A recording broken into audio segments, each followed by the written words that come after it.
Eu vou falar sobre os fermentos e seus efeitos. A palavra de hoje, eu nunca entrei tão profundo com vocês nesse tema, nunca entrei. Nunca. Eu pincelei ele por vezes com vocês aqui na igreja, mas nunca entrei profundo nele. Eu pincelei que o Senhor Jesus, num dia de Páscoa, ele entra no templo, e quando ele entra no templo, tem os cambistas do templo. E os cambistas do templo estão vendendo e estão fazendo coisas no templo, e ele entra com chicote, expulsa os cambistas. E por que ele está fazendo isso? Porque é responsabilidade do filho da casa, antes de celebração da Páscoa, ele arrancar para fora todo o fermento. Então o judeuzinho, antes da festa da Páscoa, todos os anos, ele entra com uma pena dentro da casa, ele vai em cada canto da casa, para procurar o que é fermento na casa, e ele vai lá com a peninha e tira para fora o fermento da casa. Essa é a festa da Páscoa, é celebrada junto com a festa do pão ázimo, ou pão sem fermento. Foi assim a primeira Páscoa, é assim a Páscoa até os dias de hoje. E o Senhor Jesus entra ali e ele confronta aquele sistema que se implementou ali. O Senhor Jesus confronta um sistema religioso, e a gente vai muito no superficial. Já é uma revelação dizer para vocês que a Páscoa, Jesus está num dia de Páscoa em João capítulo 2 quando ele entra, e ele está num dia de Páscoa em Marcos 11 quando ele entra de novo. O Senhor Jesus entra no templo e expulsa cambistas no primeiro dia do seu ministério, no momento inicial do seu ministério, e ele expulsa cambistas quando ele está vindo montado no jumentinho e entra em Jerusalém. Ou seja, em 3 anos de Jesus em Jerusalém não houve mudança. Eu não sei se vocês já perceberam que na entrada de Jesus em João 2 e no final é o mesmo, são momentos distintos, mas o que ele faz é a mesma coisa. Ele está expulsando cambistas. Ele fala que tinha lá uma figueira plantada no meio da vinha, e ele pede para que se olhasse por ela 2 ou 3 anos. Se ao término dos 3 anos a figueira não produzisse, estando dentro da videira, do lugar onde se produz vinho, que essa figueira fosse arrancada, porque ela não produziu fruto. Primeiro, uma figueira não deveria estar dentro da vinha, mas tinha uma figueira dentro da vinha, e o Senhor Jesus esperava fruto dessa figueira. Por isso ele chega no último dia, ele amaldiçoa a figueira. Ele amaldiçoa a figueira, ele amaldiçoa o sistema religioso, ele amaldiçoa o legalismo deles, ele amaldiçoa porque até aquele momento eles não produziram frutos. O Senhor se preocupa com produção de frutos, ok? O apóstolo Paulo, depois em 1 Coríntios capítulo 5, estou só introduzindo, ok? O apóstolo Paulo em 1 Coríntios capítulo 5, ele fala assim, que há uma corrupção tão grande entre vós, a ponto de haver entre vós o filho que produz a própria esposa do pai. Isso é tão corrupto. Como pode um filho possuir a esposa do pai dentro da casa de Deus e vocês não fazerem nada? A prostituição correndo solta. Ele fala que nós não podemos celebrar a festa da Páscoa com esse homem aqui dentro.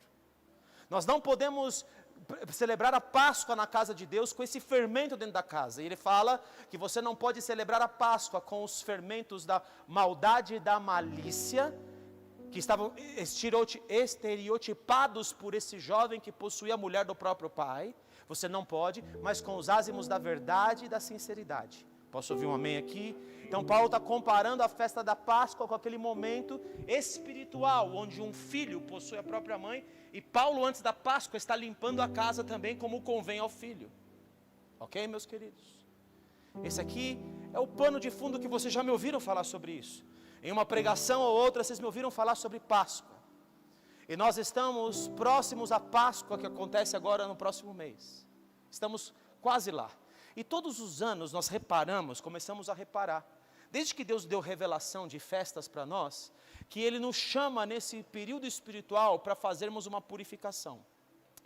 E a purificação ela é relevante, mas agora eu vou entrar em outro cenário. Eu vou aprofundar e vou dar, vamos dizer assim, double click. Quando você quer ver uma coisa mais profunda, você dá o double click, não é? Eu vou dar o double click hoje no cenário do qual o nosso Senhor Jesus Cristo estava inserido. Quem eram as figuras? Quem estava ali naquele momento onde o Senhor Jesus vem para os homens? Naquele momento tem um império chamado Império Romano.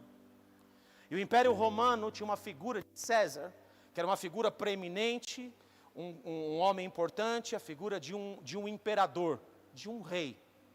que operava lá e que tinha o Israel sob o seu comando, mas que permitia que Israel fizesse determinados tipos de coisa, porque Roma nunca tirou do povo dominado o domínio das suas práticas religiosas.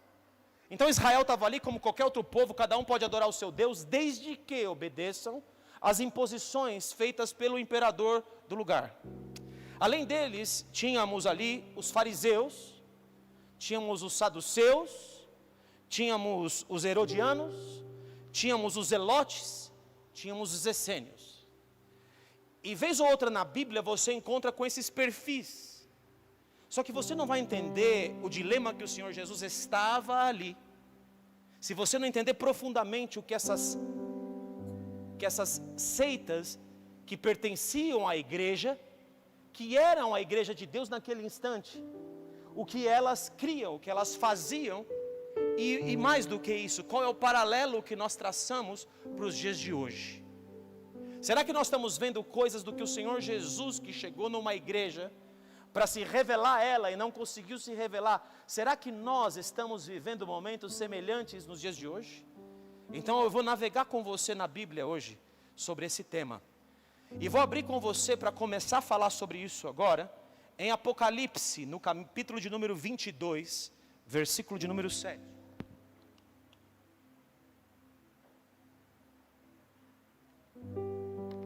O apóstolo João escreve o livro do Apocalipse. O livro do Apocalipse, ele começa dizendo que é a revelação de Jesus Cristo. Quem revela Apocalipse e a chave da interpretação de Apocalipse é o próprio Senhor Jesus. E ele entrega uma palavra para João que ela tem começo, meio e fim. A palavra que o Senhor Jesus entrega para João é a Bíblia. É um resumo de toda a história, é o fim, é o epílogo, é o capítulo final. É o todo, é a concretização de tudo. Apocalipse trata de Gênesis e Apocalipse.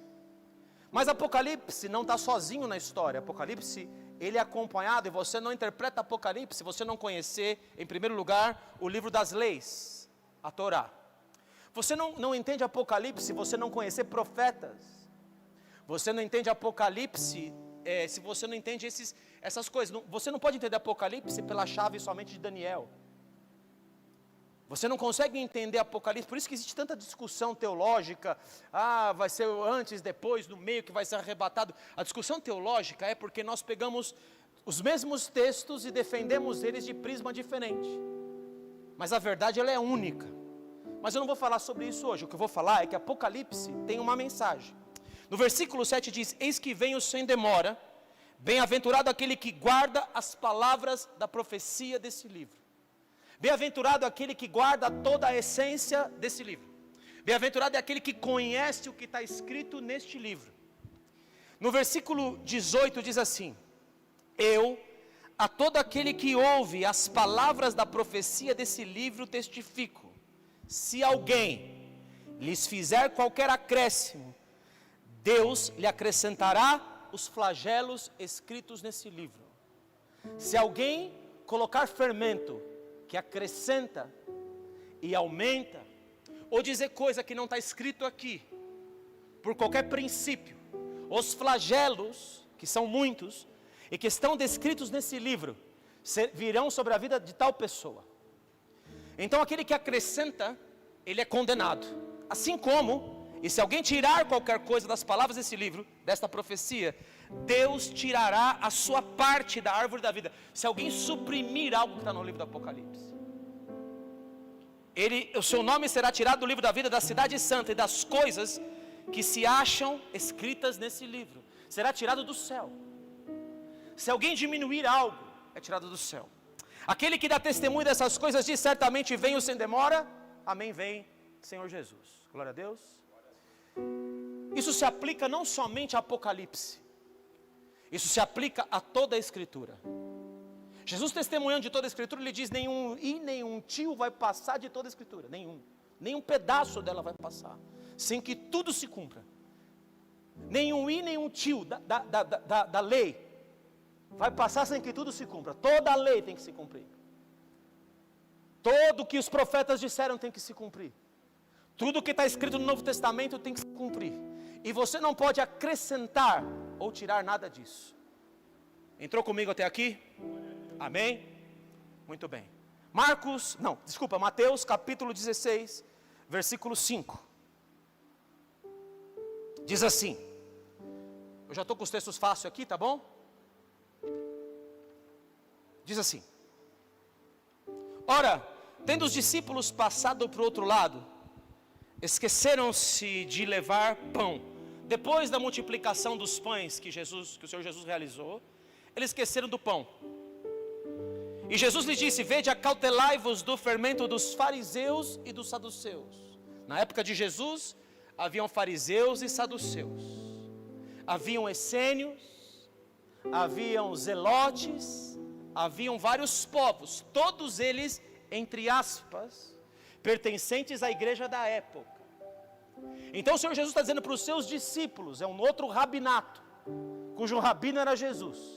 Não é Gamaliel, que era o discipulador dos fariseus. Não é os que governavam no templo, que é a seita dos saduceus. Quem estava falando com eles aqui era o Senhor Jesus. E o Senhor Jesus está dizendo assim: acautelai-vos do fermento dos fariseus e dos saduceus. Momentos antes, o que tinha acontecido? Os fariseus pediam ao Senhor Jesus um sinal vindo dos céus, para que eles pudessem crer nele, mesmo tendo visto que ele multiplicou pães e peixes. Eles estão pedindo sinal para o Senhor Jesus. Eles não estão crendo no Senhor Jesus, e estão vendo milagres poderosos, mas mesmo assim, eles não acreditam. Hoje temos fariseus na igreja também que não acreditam, mesmo vendo os sinais de Deus, aquilo que eles têm visto. Ainda que vejam o poder, negam-lhe o poder. Ainda que vejam a glória de Deus manifesta, negam a glória de Deus manifesta. E esses homens, Jesus está dizendo: muito cuidado com o fermento dos fariseus e dos saduceus. Eles, porém, discorriam entre si, dizendo: é porque não trouxemos pão. Percebendo, Jesus disse: por que discorrer entre vós, homens de pequena fé, sobre o não terdes pão? Não compreendeis ainda, nem vos lembrais dos meus sinais, dos 5 pães para 5.000 homens, que eu sou provisão de vocês. Vocês não conseguem entender que eu continuo sendo a provisão, que eu não preciso de muitos pães, nem dos 7 pães para os 4.000, e de quantos vocês tomassem, 2 vezes ele multiplicou. Como não compreendeis que não vos falei a respeito de pães? E sim, acautelai-vos do fermento dos fariseus e dos saduceus. Então entenderam que não lhes dissera que se acautelassem de fermento de pães, mas da doutrina dos fariseus e dos saduceus. Pai amado, Pai querido, arranca de nós hoje todo o fermento. Arranca de nós e mostra para nós todo o interesse oculto, às vezes oculto aos nossos próprios olhos. Arranca de nós toda a religiosidade que severamente se interpõe entre o Senhor e nós. Esses são os homens que não reconheceram a sua vinda. Esses são os homens que não encontraram o Messias. Esses são os homens que não se purificaram porque não conheceram a Ti, não conseguiram Te ver, mesmo que o Senhor tenha se revelado a eles de muitas maneiras, em nome de Jesus. Eu disse a você que os fariseus e os saduceus são 2 classes. Eu vou começar por essas 2 classes. Os fariseus acrescentavam a Bíblia. Até hoje, judeus acrescentam as Escrituras. Eles têm os livros paralelos à tradição oral que eles seguem com relação às Escrituras. Eles honram mais a tradição do que honram a Deus. Eles acrescentam as coisas que Deus disse. Eles têm já não é fácil obedecer a 10 mandamentos, muito menos ao que Deus ampliou dos 10, que são mais 603, totalizando 613. Mas eles ainda vêm com mais mandamentos acima dos 613, para dizer como a coisa é. E oralmente passam de geração em geração e escrevem essas coisas. São os que acrescentam as coisas de Deus. Vou dar um exemplo para você disso, que está em Mateus capítulo 15. Abra lá em Mateus capítulo 15, versículo 1. O que eu estou falando com um povo que acrescenta as Escrituras?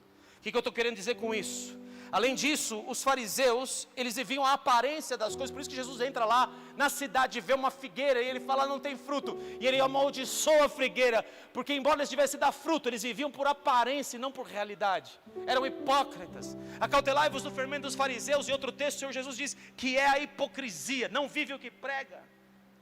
Não é real. Fala coisas aqui na frente e por trás fala outra coisa. São legalistas. Eram obcecados por regras externas. Tudo que ele fazia era para mostrar para os outros que ele fazia. Amam os primeiros lugares nas sinagogas. Sentam nas primeiras cadeiras. Nós temos fariseus hoje, queridos, sentando em cima dos púlpitos, sentando nas primeiras cadeiras, não servindo e sendo servidos. Quando os discípulos de Jesus comem desse fermento e dizem para o Senhor Jesus, olha, Senhor, quem é o maior no teu reino? E eles disputam entre eles para saber quem era o maior. Disputam entre eles por um lugar, por uma posição. O Senhor Jesus fala assim, mas vocês, permita que Tiago e João, um se assente à sua direita e outro à sua esquerda. A mãe pede, os filhos pedem. E o Senhor Jesus fala assim, vocês não sabem o que vocês estão pedindo? Vocês podem por acaso tomar o cálice que eu estou para beber? Vocês podem beber o cálice do sofrimento? Vocês podem tomar o meu cálice, porque eu vou fazer a vontade de Deus, custe o que custar, quer sentar, quer posição no céu. Você precisa fazer a vontade através do sofrimento. Você precisa rejeitar a sua vontade, porque se você rejeitar a sua vontade, você não pode fazer a vontade de Deus. Então se você está pedindo um caminho difícil, mas você não está falando, vocês não podem sentar à minha direita e à minha esquerda. Isso está destinado para aqueles que meu pai já preparou para que sentassem nesse lugar. Mas vocês estão com a visão sobre esse momento errada. Pois bem, vocês vão sofrer. Vocês vão beber o cálice. Todavia, eu sentar à minha direita e à minha esquerda, meu pai vai dizer quem é. Mas vocês estão com o modelo errado. Porque no modelo do mundo, os governadores governam sobre os liderados. Mas no meu reino é diferente. O maior é o que serve todos. E nós temos visto um reino, desculpem, queridos, diante dos nossos olhos na igreja, de homens que um se acha maior do que o outro. Nós vivemos a loucura dos fariseus dentro da igreja evangélica. A pompa dos fariseus, as vestes dos fariseus, toda aquela pompa. Entram na casa das viúvas, fingem que vão fazer oração para pegar as viúvas. Fariseus, hipócritas. Dão o dízimo da hortelã, do endro e do cominho. Mateus 23, 23. Mas negam a justiça, a misericórdia, o amor. Isso é farisaísmo. Toda vez que eu me coloco numa posição de ser o governador, eu estou na posição errada de reino. Jesus nos transportou do reino das trevas, filhos, para o reino do Filho do seu amor. Posso ouvir um amém aqui? O reino de Deus é amor, é justiça, é alegria no Espírito Santo. Isso é reino de Deus. O que passar disso é humano. E os homens honram mais tradição de homens do que honram a Deus. Em Mateus capítulo 15 diz: então vieram a Jerusalém alguns fariseus e escribas. Quem estava aqui? Fariseus e os escribas dos fariseus, porque tinha os escribas dos saduceus. E perguntaram, por que transgridem os teus discípulos a palavra de Deus? Não, a tradição dos anciãos. Pois não lavam as mãos quando comem. A tradição dos anciãos, para você comer, você tinha que lavar as mãos. A pureza das mãos estava ligada ao sabão, e não ao coração. Pois não lavam as mãos quando comem. Ele, porém, lhes respondeu, por que transgredis vós também o mandamento de Deus por causa da vossa tradição? Jesus, ele aqui, queridos, está confrontando aqueles que o estão confrontando.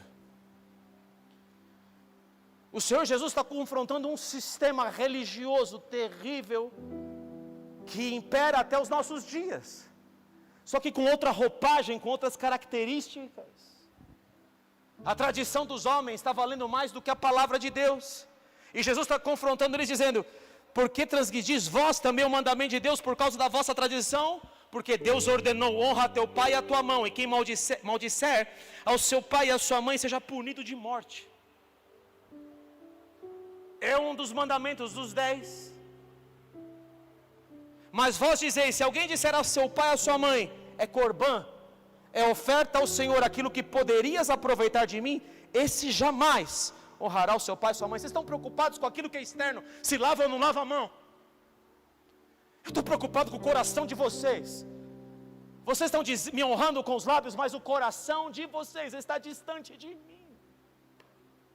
Esse povo louva-me com os lábios, mas o coração é distante. Em vão me adoram, ensinando preceitos que são doutrinas de homens. Os homens, queridos, têm feito doutrinas que não tem nada a ver com Deus, que tem a ver com seus próprios desejos, seus próprios interesses espirituais. Governam sobre o povo com rigor. Os fariseus atavam fardos pesados nas pessoas, mas eles nem com o seu dedo moviam os fardos. O que eles exigiam das pessoas, eles mesmos não cumpriam. E vem aqui dizer: seus discípulos não lavam a mão, estão em pecado. E Jesus diz: vocês estão honrando mais a tradição de que ensinaram a vocês, estão honrando mais aquilo que, a halahá, do que estão honrando a minha palavra. E em vão vocês estão me adorando, porque o preceito de vocês é preceito de homens. Vocês são sepulcros caiados, por fora vocês estão belos e bonitos, por dentro vocês são corruptos. Vocês desejam outras coisas, vocês são hipócritas.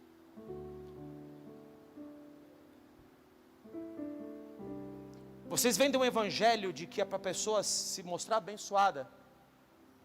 Vou transliterar para o nosso dia. Para você se mostrar abençoado, você é posto por cabeça.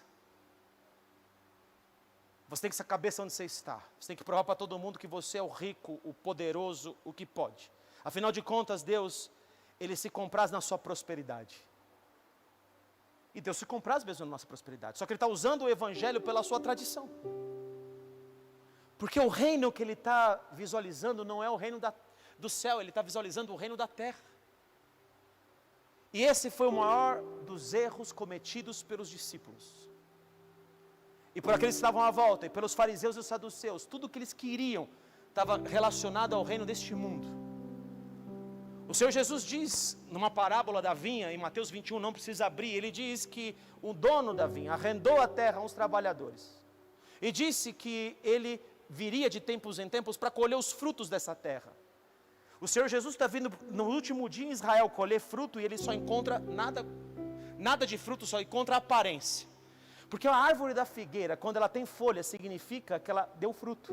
Mas aquela árvore não tinha dado fruto, então estava folha. E ele está dizendo assim, em outras palavras: por que você ocupa ainda inutilmente a terra? Que é o que ele fala na outra parábola da figueira.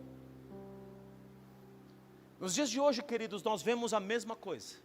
É o evangelho do coach, que você é um Deus, você é o cara, você é a pessoa. São tantas coisas que nós vivemos hoje. Em nome do amor, nós pregamos liberalidade. São doutrinas falsas. Não, vamos mudar a Bíblia, porque a Bíblia não está adequada aos novos tempos. Os novos tempos exigem que a Bíblia seja modificada, porque a Bíblia tem que se contextualizar ao mundo e não o mundo à Bíblia. É o que nós vemos nos dias de hoje, são falsas doutrinas. Então o Senhor Jesus está falando assim: esse povo honra-me com os lábios, mas o coração, ele está distante de mim, porque eles estão acrescentando fermento às Escrituras. As tradições deles estão falando mais altas do que aquilo que eu disse. Suas tradições têm sido mais importantes do que a minha palavra. Isso é muito triste, mas isso relata uma realidade. Já citei o 23 aqui, várias coisas, vou pular isso aqui. Em Mateus capítulo 22, versículo de número 23, abra lá comigo.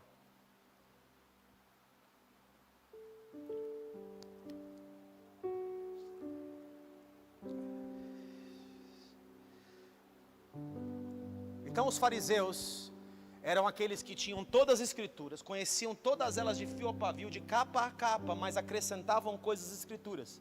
E aquele que acrescentar alguma coisa, os flagelos vão pegar essa pessoa, do Apocalipse. Mas, em toda a escritura, se você acrescenta, se você põe fermento, e Jesus está falando, acautelai-vos do fermento dos fariseus, porque se vocês viverem essa mesma hipocrisia, eu vou destruir vocês. Veio para o que era seu, os seus não receberam. Posso ouvir um amém aqui? Não receberam. Não receberam por causa da hipocrisia e por causa daquilo que desejavam. Eles não queriam perder a pompa daquilo que eles tinham. Não queriam perder as posições que eles conquistaram. Eles não queriam abrir mão disso. Em Mateus 22 diz que naquele dia aproximaram-se dele alguns saduceus. Agora estou falando dos saduceus. Que diziam não haver ressurreição e lhe perguntaram: mestre, Moisés disse: se alguém morrer não tendo filhos, seu irmão casará com a viúva e suscitará descendência ao falecido. Ora, havia entre nós 7 irmãos, aí o primeiro casou. Essa aqui que ele está citando, os saduceus estão lhe citando, é a lei do levirato. O que é a lei do levirato? Se um morre, o irmão tem que casar com a mulher para suscitar descendência. Ele não teve filho, o irmão casa com essa mulher para suscitar descendência ao nome desse. Essa é a lei do levirato que está em Deuteronômio. Diferentemente dos fariseus, os saduceus, eles só consideravam escrituras os primeiros 5 livros da Bíblia. Tudo que era profeta, tudo que era crônicas, que era reis, toda a história de Esdras, de Neemias, isso não importava para eles. Eles se julgavam os caras mais espirituais, e eles defendiam a lei de Moisés somente, só os 5 primeiros livros, só a Torá, né, conhecida como Torá. Então os saduceus, eles estavam apoiados nessa verdade deles, mas negavam o resto da escritura, e nós lemos aqui: se alguém acrescenta alguma coisa ou se tira, ele é tirado do livro da vida. Esses saduceus então estão fazendo um questionamento. Por quê? Porque toda a religião da época, ela está se movendo contra aquilo que é real, contra aquilo que é verdadeiro, contra a verdade de Cristo. Toda a religião daquele momento está perseguindo aquilo que o Senhor Jesus representava ao reino dos céus, porque eles estavam conformados com outro reino. Os saduceus, para quem não sabe, alguém lembra dos filhos de Zadok na Bíblia? Ninguém lembra, né? Só o Robertinho fez assim com a cabeça. Felipe. Os filhos de Zadok eram aqueles que defenderam a causa de Deus, e eram de dentre os levitas, os filhos de Eleazar, não os filhos de Tamar que tinham sido negados, que eram os filhos de Eli. Os filhos de Eleazar eram os filhos de Zadok, que apoiaram Davi quando houve rebelião. Os filhos de Zadok eram zelosos da palavra, e eles eram zelosos dos princípios de Deus. Então Deus disse que nunca faltaria sacerdócio na casa de Zadok.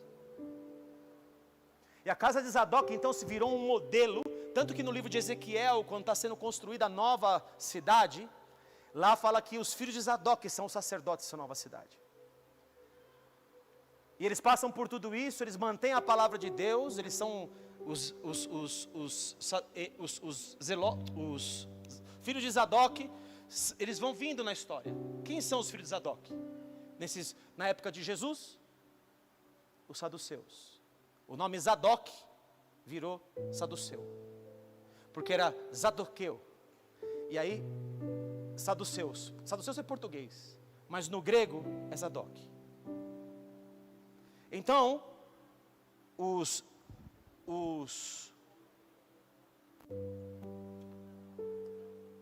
saduceus, na verdade, era a casa de Zadok. E a casa de Zadok tirava da Bíblia aquilo que não podia ser tirado. Eles eram os sacerdotes que tinham a seu cuidado o templo. O templo não estava na mão dos fariseus. Não sei se você já percebeu isso também. O templo estava na mão dos saduceus. Então Anás, Caifás, sabe esses sumos sacerdotes aí que você vê na Bíblia que condenaram Jesus? Eles eram todos de uma linhagem. E o que esses saduceus eles tinham?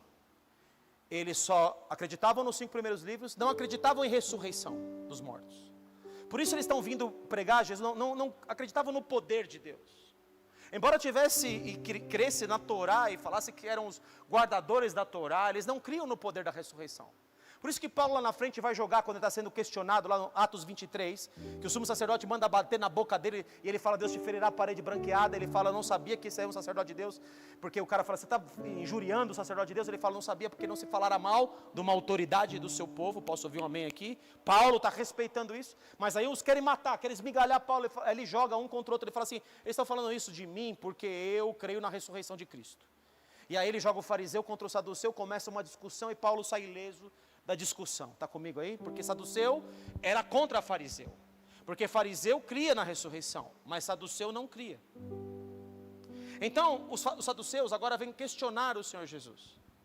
E ele fala, naquele dia aproximaram-se dele alguns saduceus que diziam, além de eles terem a seu critério o templo de Deus, eles tinham uma importância diante do Império Romano naquela época. Eles queriam continuar o seu governo, então Roma deixava que eles tivessem o templo, desde que os cidadãos, eles governassem os cidadãos, para os cidadãos entregarem a Roma os tributos.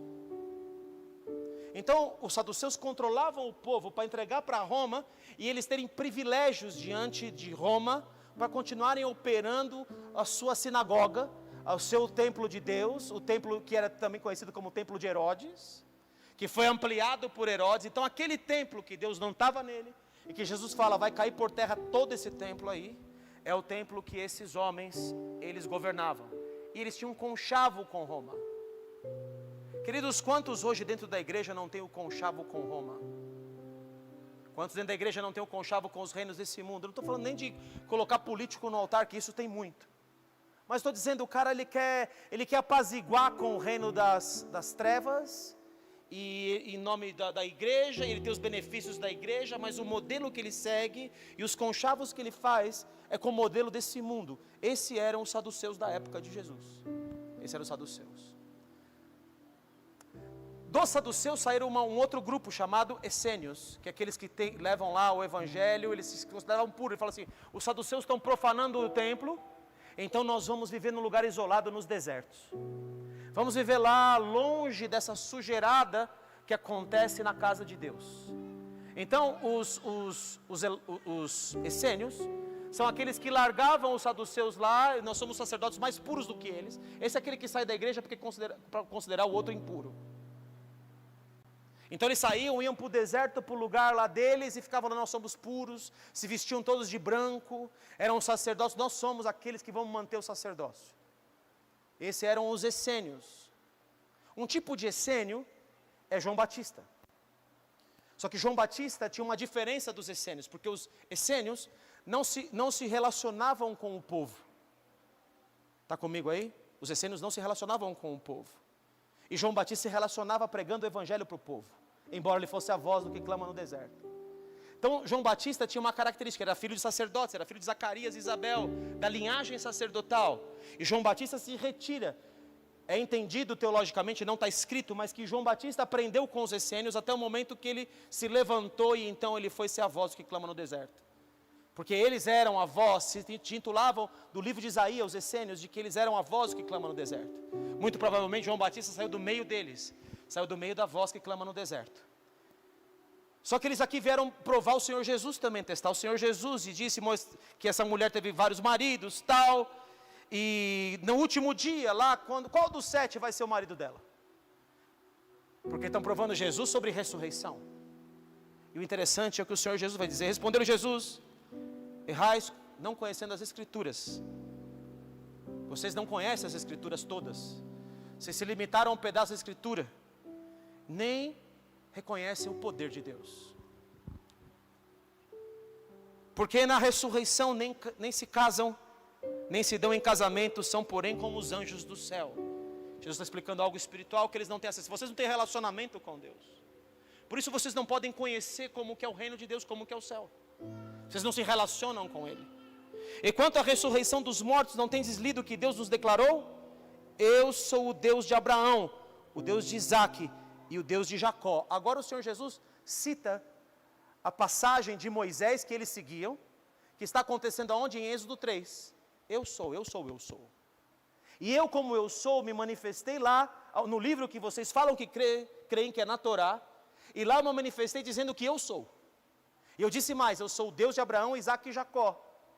Ora, ele não é Deus de mortos, e sim de vivos. Ouvindo isto, as multidões se maravilharam da sua doutrina. Ele está dizendo duas coisas. Vocês não conhecem Deus. E vocês interpretam errado porque vocês não reconhecem que Deus não é Deus de uma poeira. Deus não é Deus de um gás. Abraão, Isaque e Jacó não são uma nuvem que veio e sumiu e Deus não tem mais nada com isso. Ele não é o Deus do vento, dos gases. Ele é Deus de um homem vivo. Ele é o Deus de Abraão, Isaque e de Jacó. Ele é Deus de vivos e não de mortos. Ele está quebrando essa doutrina deles. E vocês não estão reconhecendo Deus. Vocês não conhecem Deus. Porque vocês tiram parte da Escritura.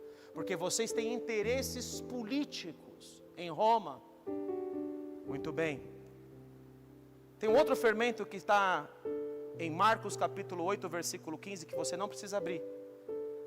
Mas eu vou ler para você. Preveniu-os Jesus dizendo: vede, guardai-vos do fermento dos fariseus e do fermento de Herodes. Tinha uma outra seita na época chamada seita dos herodianos. Quem que eram os herodianos? Está parecendo mais uma aula de seminário do que um culto, né? Quem eram os herodianos? Os herodianos eram aqueles do meio dos judeus que gostavam do governo de Herodes. Então é o cara que hoje gosta do Bolsonaro ou gosta do Lula. Gosta dos governos desse mundo e fala: esse governo me traz benefícios. Então ele usa os benefícios do governo para si mesmo. Esse governo é bom, então está tudo bem comigo. Esse governo é mau porque o governo dele não é governo do céu. O governo dele é o governo de Herodes. Esses são os herodianos. Os herodianos são aqueles que usam o governo em seu próprio benefício. São orgulhosos, são soberbos, são vaidosos. Usam para si os benefícios. Não ligam para o próximo, não ligam para o serviço, não ligam para ajudar o outro. Eles ligam para si. Em Marcos capítulo 12, versículo 13, abra lá comigo.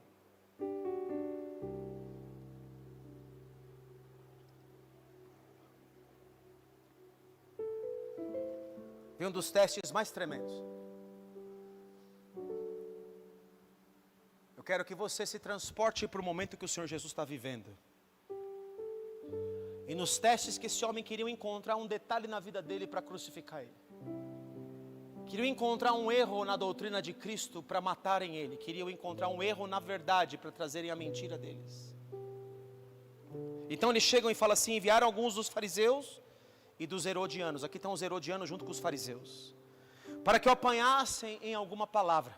O objetivo é sempre fazer a verdade cair por terra e dizer: isso não é bem verdade. Aqueles que falam que, os ateus que dizem que Deus não pode estar no mundo, porque se Deus estivesse no mundo, por que acontecem essas coisas ruins com as criancinhas? Chegando disseram-lhe: mestre, sabemos que és verdadeiro e não te importas com o que quer que seja, porque não olhas a aparência dos homens. Antes, segundo a verdade, ensinas o caminho de Deus. Lisonja para o Senhor Jesus. É lícito pagar tributo a César ou não? Devemos ou não devemos pagar? E aqui abre a dimensão para um outro tipo de povo, chamado zelotes. Quem são os zelotes? São aqueles que tinham zelo, que queriam tomar o governo por rebelião, por força, por poder, como foi Davi. Então nós estamos procurando um novo Davi aqui, que esse Davi, que vai sentar no trono dele, vai fazer o que Davi fez, vai destruir tudo Roma. Ele vai entrar e vai acabar com esse império maldito. Então os zelotes, eles não pagavam os tributos. Por quê? Porque eles falam assim: o que tem na moeda do César? Tinha lá o César, o Tibério César, e tinha do outro lado a mãe, a rainha mãe. Então essa moeda, ela é profanada, ela é maldita. Então porque ela é maldita, esse dinheiro, nós não vamos fazer uso. E se Jesus disser que ele faz uso desse dinheiro, nós temos algo contra ele. Ele não é o verdadeiro Messias, ele não é o rei. Esses são os zelotes. Os zelotes estavam junto aqui, provavelmente estavam junto, não está aparecendo, mas estava lá os fariseus e os herodianos. O que os herodianos queriam fazer aqui? Jesus falou que não é para pagar dinheiro para o César. Pega Jesus, leva ele para César, porque eles já tinham declarado que César era o rei deles. Pega o Senhor Jesus aqui e leva, porque ele falou que não devemos pagar tributos. Ele é um zelote, ele é como os zelotes. E ele é um revolucionário. E ele vai tomar o reino na força. E ele é o rei dos judeus. Ele é o novo Davi. É isso que eles esperavam com essa pergunta. É lícito pagar o tributo a César? Se ele falar que sim, então os fariseus vão dizer assim, nós somos santos. E nós não usamos esse dinheiro sujo para fazer qualquer coisa. E ele diz assim, chegando, disseram, mestre, sabemos que és verdadeiro e tal. É lícito pagar o dinheiro a César ou não? Devemos pagar. Mas Jesus, percebendo-lhes a hipocrisia, o teste, respondeu, por que estão me testando? Por que me experimentais? Trazei-me um denário para que eu o veja. E lhe o trouxeram, perguntou-lhes, de quem esta efígie e inscrição? Responderam, de César. Então Jesus diz, dai a César o que é de César, e a Deus o que é de Deus. E a Deus o que é de Deus não é dízimo, não é oferta. Ele está dizendo para eles uma coisa, e está chamando a atenção deles, de quem é a imagem e a inscrição que vocês estão vendo? É de César. Então esse dinheiro não pertence a mim, não pertence ao reino de Deus, ele pertence a César. Devolva a César aquilo que ele instituiu. Ele é o imperador, ele é o rei desse mundo. Ele tem tributos, vai lá e paga para ele o que você tem que pagar, porque esse dinheiro já pertence a ele, não pertence a nós, pertence a ele.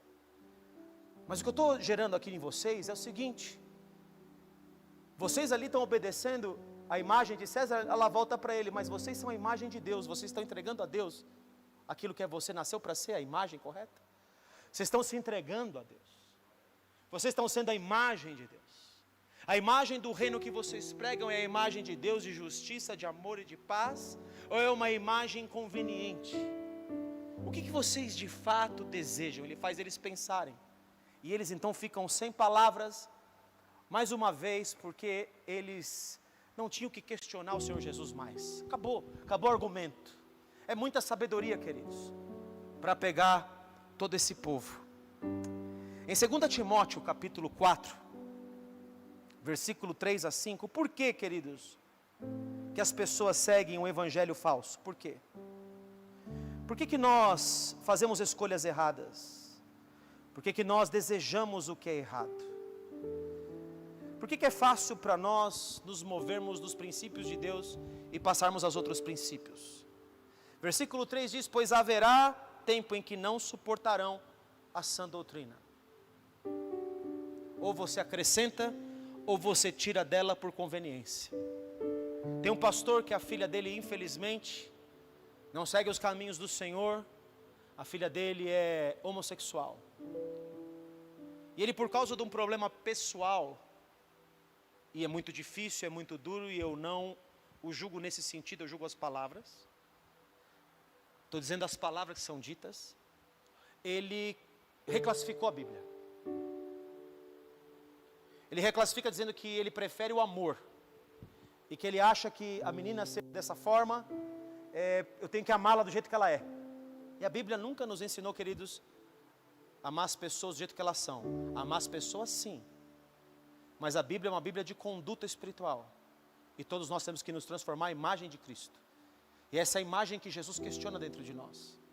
Nós temos que nos tornar a imagem de Jesus. E não tem outra imagem para nós seguirmos. Você vê como é conveniente? E está dizendo aqui, pois haverá tempo em que não suportarão a sã doutrina, a verdade de Deus. Pelo contrário, cercar-se-ão de mestres, segundo as suas próprias cobiças, como que sentiram um comichão nos ouvidos, coceira nos ouvidos.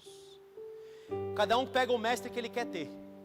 Tem igreja aí que pega que você é um Deus. Tem igreja que prega que você tem que ser coach. Tem igreja que pega que você tem que ter os modelos do sistema desse mundo e você ser muito milionário para as coisas do mundo. Tem igreja que prega tudo o que a pessoa quer ouvir. E a pessoa vai por comichão nos ouvidos ouvir o que ela quer. Então a pessoa é apta para ouvir fermento. Ela quer fermento. Ela deseja fermento. Ela deseja aquilo que o seu coração quer e não aquilo que as escrituras querem dela. Porque a escritura, querida, ela chama a gente para renunciar. Inclusive um desses profetas que é João Batista, ele começa apontando o caminho do Senhor. Jesus testifica dele que ele é o maior dos profetas. E João Batista está no caminho certo a sua vida toda, falando, este é o Cordeiro de Deus. Fala aos discípulos dele que eles podiam seguir Jesus. Então André, o irmão de Pedro, é um desses discípulos. E ele manda eles seguirem Jesus, eles estão indo atrás de Jesus, mas João Batista, daqui a pouco, ele está entendendo que o reino, ele está de olho no reino que é tomado por trono deste mundo.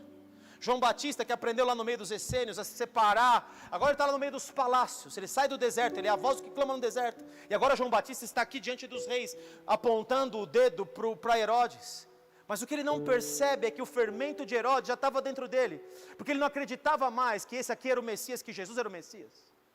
Então João Batista deixou de acreditar, tirou os olhos de Cristo, tirou os olhos do reino de Deus e começou a focar no reino humano. Então meu ministério está perfeito, eu consegui atingir aquilo que eu queria, e nesse instante, ele se insurge contra o Senhor Jesus e diz, vai lá falar para ele, vai lá dizer se é ele que tinha que vir, ou se eu tenho que esperar algum outro. Por que ele perdeu a visão do Messias? Porque o que João Batista esperava, porque o profético de João Batista se sujou com o fermento de Herodes. Vocês estão me entendendo aqui, filhos? Porque ele achava que o poder tinha que ser tomado, porque ele achava como um zelote, que tinham que tomar o império, que o trono de Davi seria aquele trono que tinha que trazer sangue, e Deus falou, Davi não pode construir casa para mim, porque ele é um homem sanguinário, e nós não percebemos esses detalhes na Escritura, que Deus não trabalha com um templo, com um homem sanguinário. Eu posso ouvir um amém aqui? Amém. Deus não trabalha com um templo, com pessoas que matam os irmãos, Deus não trabalha com isso. Davi não é o homem que vai levantar o templo. Jesus fala assim, eu vou destruir esse santuário, em 3 dias eu levantarei, e se referia ao seu próprio corpo. Você pode dar um aleluia, glória a Deus? Esse nunca foi o templo que Deus quis habitar. Deus falou para Davi, Davi, eu não quero fazer um templo para mim. Onde eu vou sentar? Que homem que pode estabelecer? Os céus não podem me conter. Que templo que você vai me edificar, Davi? Você ficou doido? Aí Salomão vai lá e edifica um templo para Deus, mas daqui a pouco no final da sua vida, ele faz um templo para Moloque, faz um templo para as deusas, para tudo que não prestava. Esse é o templo que nós esperamos. Por isso que o anticristo vai se sentar num lugar santo, no templo que já é dele, e que era dele na época de Cristo. Queridos, o anticristo vai se sentar dentro de muitas igrejas, porque o que elas querem é o reino desse mundo, nunca foi o reino dos céus. Estão me entendendo? Está comigo aqui, está pegando aqui o negócio que Deus está falando conosco? E que a mesma coisa que nós vivemos hoje, é exatamente a mesma situação? Então Jesus entra no templo, e ele vai expulsar os cambistas. Em Marcos capítulo 11, não precisa abrir, no final do seu ministério, o imperador que estava na moeda de César, ele era um deus. E o povo usava essas moedas para fazer trocas e o povo poder. Então tinha o imposto de César, era 1 denário por ano que o cara tinha que pagar. Então a César o que é de César significa esse denário. Mas tinha o imposto do templo, que estava nas escrituras também, que era para ter a boa ordem do templo, para ter recursos no templo. Tinha isso, que era chamado de shekel, é uma outra moeda. Então o que eles faziam? Eles pegavam lá o denário e chegavam no câmbio. O câmbio era feito pelos cambistas. Sabe esses que estão lá no templo, vendendo e comprando? Eles vendem os animais ali, porque o cara não trazia o animal no meio do povo e não mostrar a vergonha dele do pecado que ele estava carregando para ser purificado. Então eles vendiam os animais ali no templo. E eles também faziam outra coisa, eles faziam um câmbio. Então me traz aqui um denário. Olha, na moeda do dia, 1 denário vai custar 1 denário e 10 para você.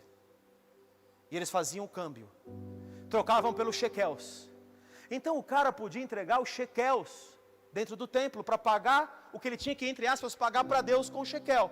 Afinal de contas, não podia se oferecer no templo uma moeda impura, como o denário que tinha inscrição do anticristo, do diabo, do imperador que se chamava Deus. Então eles não podiam levar aquela moeda para dentro, então eles trocavam a moeda deles, o denário que eles tinham, por shekels. Acontece que quem liderava isso? Quem era dono do templo. Quem era dono do templo? Os saduceus. Essas mesas de câmbio eram mesas dos saduceus, que governavam o templo, que eram os sumos sacerdotes do templo. Eles faziam câmbios, faziam mercadoria dentro da igreja. E nós temos isso dentro da igreja hoje também. Temos pessoas fazendo câmbio dentro da igreja. Temos pessoas fazendo venda dentro da igreja. Nós temos erros acontecendo dentro da igreja de Cristo, na terra. Temos esse erro também. E antes da Páscoa, Jesus vem expulsar os cambistas do templo. Agora, você quer uma coisa curiosa? Eles aceitavam uma prata que vinha de Tiro. E tinha um demônio nessa prata chamado Marcade. E esse demônio estava nessa prata, significa rei da cidade. Essa moeda de prata de Tiro, eles deixavam apresentada dentro do templo. Porque eles falavam que a prata era pura. Não importa que tinha um demônio transparecido na prata. Olha o tamanho da hipocrisia. Eles aceitavam essa prata de Tiro dentro do templo, mas não aceitavam a efígie de César dentro do templo. Olha o comércio que havia na casa de Deus, e nós temos visto o comércio que existe na casa de Deus hoje. Mateus 16.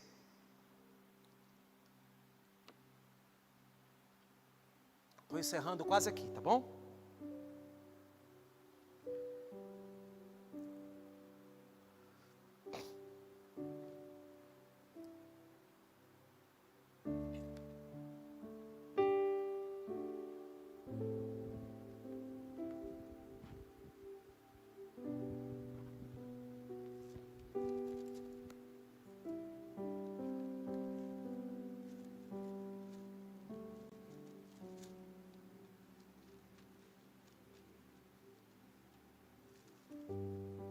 Mateus 16 nós temos a passagem dos fariseus. Antes de Jesus falar que acautelai-vos do fermento dos fariseus e dos saduceus, eles estão pedindo um sinal do céu de 1 a 5, porque eles não tinham entendido que era Jesus. No versículo 13, você já me viu falar 1 milhão de vezes sobre isso. Jesus fala assim: quem dizem os homens que eu sou? Eles falam, um diz que você é um profeta, outros dizem que você é João, outros dizem que você é Elias, mas vós, quem dizeis que eu sou? E Pedro responde, com foco no lugar certo: tu és o Cristo, o Filho de Deus vivo. Na sequência dessa passagem, onde Jesus entrega a autoridade para Pedro, pela declaração e revelação de que ele é o Cristo, vê o versículo 21. Jesus no versículo 5 disse: acautelai-vos do fermento dos fariseus e dos saduceus. Agora Pedro ganha uma proeminência diante dos irmãos, porque Jesus fala: eu estou mudando o seu nome, essa declaração não foi o homem que te disse, foi o céu que te disse. Então Pedro se enche de fermento. No versículo 21 diz: desde esse tempo começou Jesus Cristo a mostrar a seus discípulos que lhe era necessário seguir para Jerusalém, sofrer muitas coisas dos anciãos, dos principais sacerdotes, dos que eram os saduceus, dos escribas, ser morto, ressuscitado ao terceiro dia, contra aquilo que os saduceus pensavam. E Pedro, chamando à parte, ele não falou para acautelai-vos do fermento? Começou a reprová-lo, dizendo: tem compaixão de ti, Senhor, isso de modo algum te acontecerá. Mas Jesus, voltando-se, disse a Pedro: arreda Satanás, tu és para mim pedra de tropeço, porque não cogitas das coisas de Deus, e sim das dos homens. O que você está preocupado, Pedro, também é o reino dos homens. O fermento dos fariseus e dos saduceus entrou dentro de você, e isso é de Satanás. Arreda Satanás, porque você está querendo um lugar de proeminência no reino. Você está se achando mais do que todo mundo, e está achando que pode até falar do seu pastor e do Jesus que é o Messias, que você acabou de ver que é o Messias, Pedro. Você experimentou isso, e por isso que ele fala na sequência: se alguém quer vir após mim, a si mesmo se negue, tome a sua cruz e siga-me. Porquanto quem quiser salvar a sua vida, perdê-la-á. Quem perder a vida por minha causa, achá-la-á. Pois o que aproveitará o homem ganhar o mundo inteiro, o reino desse mundo, e perder a sua alma? O que dará o homem em troca da sua alma? Porque o Filho do Homem há de vir na glória de seu Pai com os seus anjos, e então retribuirá a cada um segundo as suas obras. Em verdade vos digo que alguns há dos que aqui se encontram, que de maneira nenhuma passarão pela morte, até que vejam vir o Filho do Homem. Estou falando de um reino que é do céu, e para o reino do céu você precisa tomar cruz e seguir. Não é o padrão desse mundo. Você, Pedro, tem se apoiado no padrão desse mundo. No capítulo 17, no versículo 1, diz que 6 dias depois desse fato consumado, 6 dias para Deus, um dia para Deus são como 1000 anos, 1000 anos como um dia. Está apontando para o final do 6º milênio, a entrada no 7º milênio, que é o nosso milênio. Tomou Jesus consigo a Pedro e aos irmãos Tiago e João, o Tiago e João que querem os lugares ao lado de Jesus, e o Pedro que agora acha que poderia dizer para Jesus o que ele devia fazer. Em particular a um alto monte, foi transfigurado diante deles, o seu rosto resplandecia como o sol, as suas vestes tornaram-se brancas como a luz, e eis que lhe apareceram Moisés e Elias falando com ele. Quem estava lá? Moisés e Elias, a lei e os profetas. Então Pedro disse a Jesus: Senhor, bom é estarmos aqui, se queres farei aqui 3 tendas, uma será tua. Vamos edificar sobre essa visão maravilhosa que eu estou tendo. Os homens querem edificar aquilo que eles não entendem, e Pedro está querendo edificar sobre algo que ele não entende. Falava ele ainda quando uma nuvem luminosa os envolveu, e eis vindo da nuvem uma voz que dizia: nem Moisés, nem Elias, Eu preciso que vocês estejam inteirados desse evangelho. Esse é meu filho amado, a ele ouvi. Os outros não apresentaram o meu reino como esse meu filho está apresentando. Então, Pedro, para você não ser tentado a fazer as coisas erradas, Tiago e João, para vocês não serem tentados a querer um lugar que não pertence a vocês, para vocês não ficarem com o fermento dos fariseus e terem comichão no ouvido para amar as coisas desse mundo, você precisa ouvir a voz do meu filho, ouvir o filho do meu amor, é isso que vocês precisam ouvir. Tira todas as outras visões do seu caminho e começa a olhar a visão do que meu filho diz, da verdade que ele diz, e contemple toda a verdade, não porções dela, não pedaços dela, não acrescente nada e não tire nada. Ouça meu filho, não é Elias e Moisés que vão trazer a verdade a vocês. Em Atos capítulo de número 15, há uma discussão na igreja. Atos 15 é uma discussão sobre os gentios, se os gentios deviam ou não entrar nos costumes da igreja. Porque Paulo e Barnabé estavam sacudindo o mundo dos gentios, e muitos gentios estavam entrando no reino. Em Atos 15, versículo 1 e 2 diz: alguns indivíduos que desceram da Judeia ensinavam aos irmãos: se não vos circuncidardes segundo o costume de Moisés, não podeis ser salvos.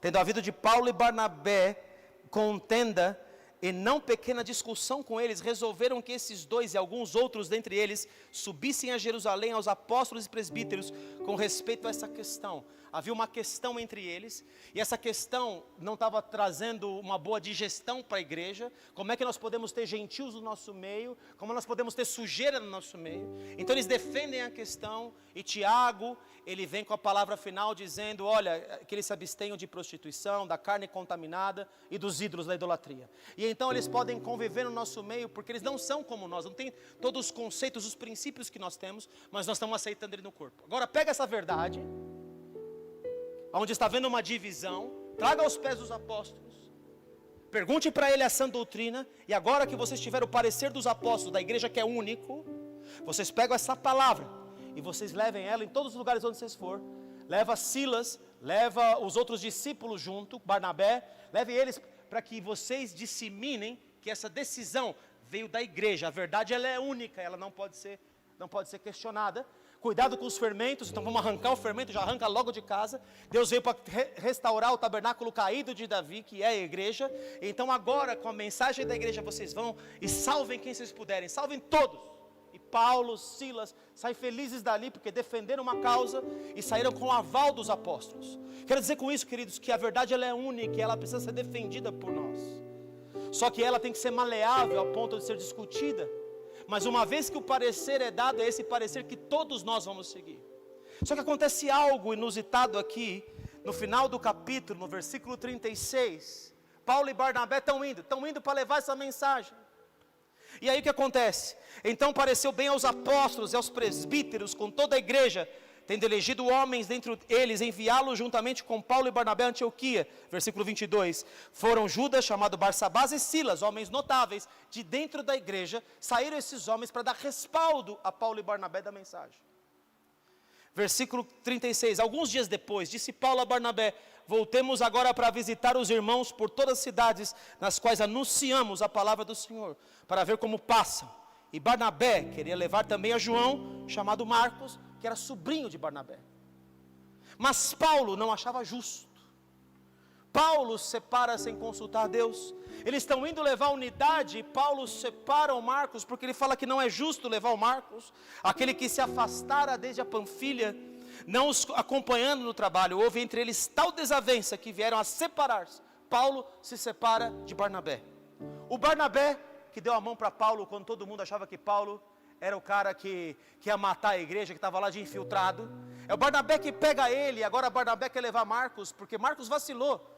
Mas por causa disso, então vão acabar com Marcos?